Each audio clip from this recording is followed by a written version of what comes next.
keamanan dan juga tata kelola. Jadi kan tentu saja dengan masifnya data kesehatan terintegrasi, isu keamanan dan juga tata kelola ini kan juga menjadi sangat krusial. Apa sih Pak pelajaran terpenting yang didapat Kemenkes sepanjang 2025 ini terkait pengelolaan dan juga perlindungan data kesehatan? Iya, jadi data kesehatan ini kan salah satu juga yang dimasukkan sebagai infrastruktur informasi vital gitu ya. Dan sebenarnya pemerintah juga punya beberapa sektor penting strategis untuk data-datanya diamankan selain keuangan, terus kemudian kesehatan, Data keamanan, pribadi. ya, dan lain sebagainya Iya. gitu ya. Nah, dari sisi kami tentunya sangat concern bagaimana mengamankan data kesehatan. Tentunya karena ini levelnya strategis, berarti cara pengamanannya pun juga bukan biasa-biasa saja gitu ya. Kita sadari memang bahwa teknik untuk melakukan peretasan dan sebagainya, apalagi nanti dengan adanya kuantum era itu akan semakin berkembang. Oleh karena itu kita berpacu terus untuk meningkatkan sisi keamanan data kita gitu ya, agar memastikan data kesehatan kita tetap aman. Nah, satu sisi memang ini ada beberapa hal juga yang masih terus perlu kita tingkatkan, apalagi kan banyak sekali sisi vaskes, layanan kesehatan yang lain ya, yang perlu kita tingkatkan. Oleh karena itu makanya tahun ini telah dibentuk namanya Health CSIRT ini sebagai IGD-nya lah. Istilahnya kalau ada gangguan keamanan, di mana ini telah diterapkan oleh BSSN, ya, bersama BSSN untuk memastikan jika terjadi gangguan keamanan data harus ngapain gitu ya. Terus kemudian harus melakukan apa, kemudian berkoordinasi dengan siapa gitu ya. Nah ini yang diperkuat gitu ya. Termasuk juga sisi bagaimana memperkuat layanan data centernya agar layanan tidak putus ya begitu ada serangan, termasuk juga memastikan datanya tidak bocor seperti tadi disebut ya, PDP. Jadi gangguan keamanan ini meliputi hanya apa? Perlindungan data pasien atau apa aja? Ya, sebenarnya kalau kita melihat keamanan data bukan hanya dari sisi kebocoran data, tapi juga services ya yang dilakukan gitu ya. Belum lagi kalau misalnya datanya dimanipulasi gitu ya. Orang yang tadinya nggak alergi terus kemudian diganti jadi tidak alergi kan bahaya. Nah, sehingga tentunya bagaimana memastikan datanya tidak berubah, kemudian juga available setiap saat begitu diakses, masuk layanannya tidak terganggu. Karena kan sekarang dengan bertumpu kepada digital rekam medis, begitu layanannya terganggu, itu kan pasien jadi ngantri, gitu ya. Dan kemudian dokter juga tidak bisa tepat mengidentifikasi riwayat kesehatan si pasiennya tadi. Oke, saya ingin bertanya target utama di TO Kemenkes ya, 2006 pasti aja. Ini ranah Anda nih ya.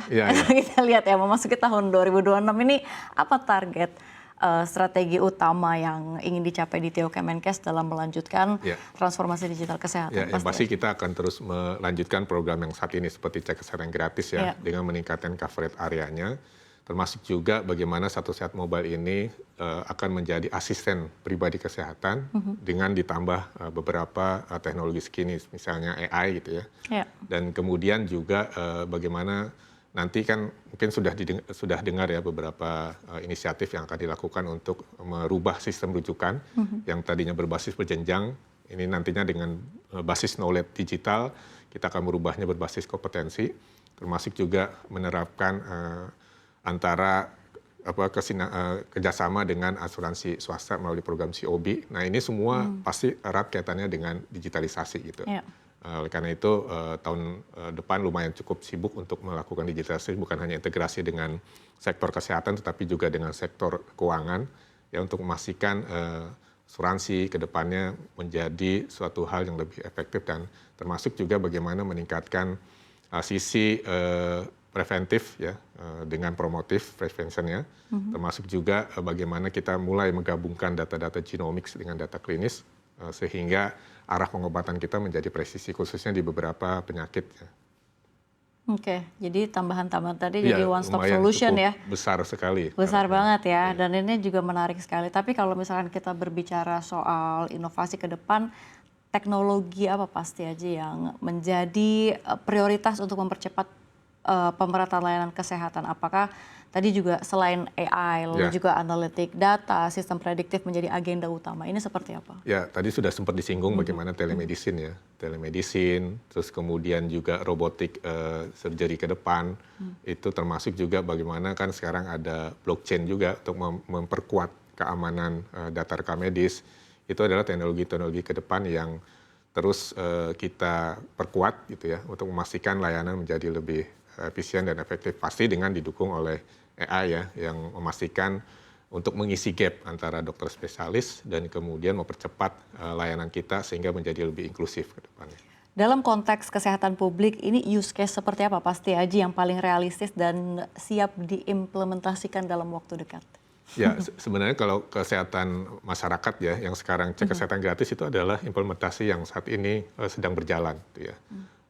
Di mana kita bisa tahu potret kesehatan kita, gitu ya. Sehingga kita bisa tahu apa yang harus diperbaiki gitu, sebelum nanti menjadi stadium yang lebih berat gitu ya. Nah, kesehatan konteks publik itu sehingga kita punya kesadaran diri untuk melakukan kesehatan secara lebih masif lagi. Makanya dengan satu set mobile dengan ditambah model AI berbasis AI seperti misalnya mengenal makanan, terus kemudian mengetrack perjalanan kita sehingga itu nanti bisa dikalkulasi untuk memastikan kesehatan masyarakat menjadi lebih baik lagi. Baik, Pak Setiaji, ini kan menarik. Kita kan bicara soal teknologi kesehatan, begitu ya. Sebenarnya juga ada permasalahan di sana. Artinya ada literasi digital yang belum mencakup semuanya. Ini seperti apa tenaga kesehatan bisa menjangkau dari beberapa masyarakat yang memang sebenarnya belum memiliki literasi digital. Nah, literasi digital ini di sisi kesehatan ada dua hal ya. Pertama, bagaimana memastikan istilah-istilah kedokteran ya, bisa lebih umum diketahui oleh masyarakat. Karena di istilah kedokteran seperti stroke, masuk angin, ya angin duduk dan sebagainya itu nggak ada di istilah kesehatan ICD-10, ICD klinisnya gitu ya. Makanya itu ditranslate lah ke bahasa yang mudah. Nah, itu tercermin di dalam satu set mobile, di mana setiap hasil kesehatan kita kemudian diberikan tanda yang paling gampang ya merah, kuning, hijau lah.